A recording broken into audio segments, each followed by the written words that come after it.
So this is the Zwift Cog, and this is the Zwift Click. This is also the Zwift Click, and that's me back there riding Rouvy with the Zwift Click and virtual shifting. The first application to support virtual shifting end-to-end using the Zwift Click, and that's a pretty big deal. And we'll dive into how they did that in just a second, but I'm going to keep this video pretty quick and short. So if you just watch it all the way through, that would keep the YouTube gods happy. Now, if you're not familiar with the Click and the Cog, the idea here is that you put the Cog on a trainer, and you basically just have that one gear right there. Allows you to use all sorts of different bikes on the trainer. Something that Zwift introduced, I think about 2 years or so ago now. First on the Zwift Hub, and then a bunch of other trainers since then. Essentially, most of the trainer market now offers an option with the Zwift Cog on it and the little Click. This little Click has 2 buttons on there, increase and decrease, and allows you to virtually shift. So you no longer use your actual clickers on your bike, you use this instead to shift. Makes sense, right?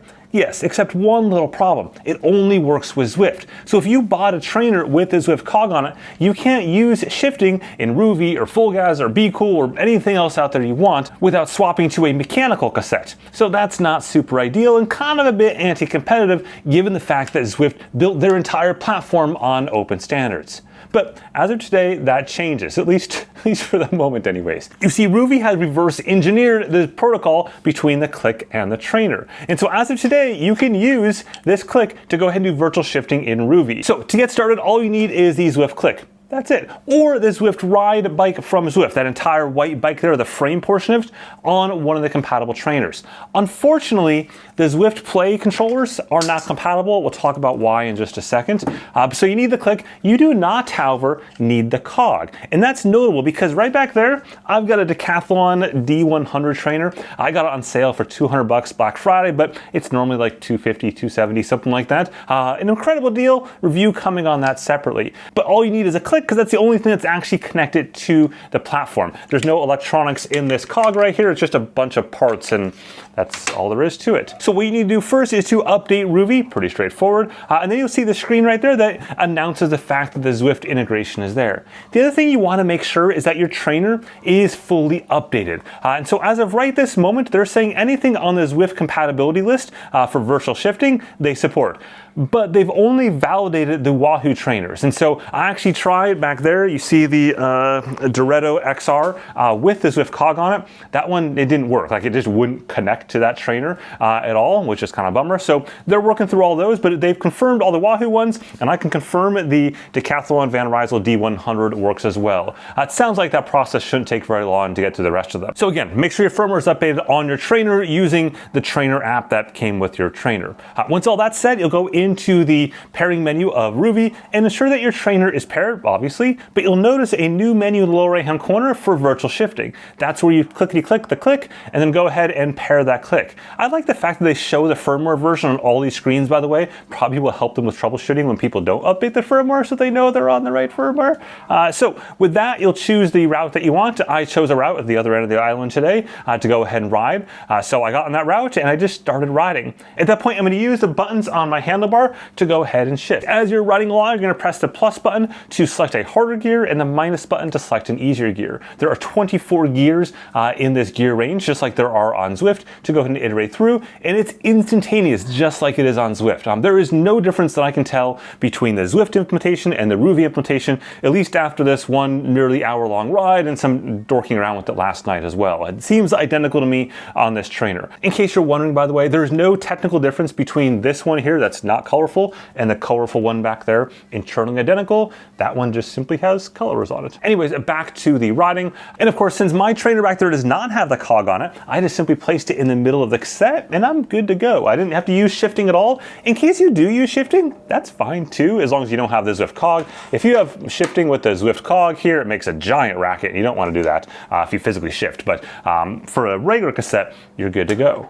I just rode it. It was great. It was just like it normally is on Zwift, but now on Rouvy instead. And of course, the main appeal of Rouvy is the fact that you have these real videos like you see right there. It's a real recorded video in real life, and then they do augmented reality on top of that, and they even do things like braking in the corners and stuff like that that Zwift doesn't meaningfully do. And of course, there's all sorts of other reasons why people choose one platform or another platform, but ultimately it's about choice, which is, I think, what this should all be about, right? If Zwift wants to sell good hardware, and like their Zwift Ride is fantastic hardware. It's very, very good.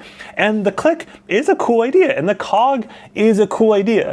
But by locking those into the Zwift ecosystem, it goes against the entire thing that made Zwift successful, which is open standards. Without open standards for ANT+ and Bluetooth Smart, for smart trainers and all the sensors, Zwift would have never succeeded. It's as simple as that. So by trying to lock all those trainer manufacturers into the Zwift Cog and thus into Zwift isn't super awesome. As a result, Rouvy basically reverse engineered the entire thing.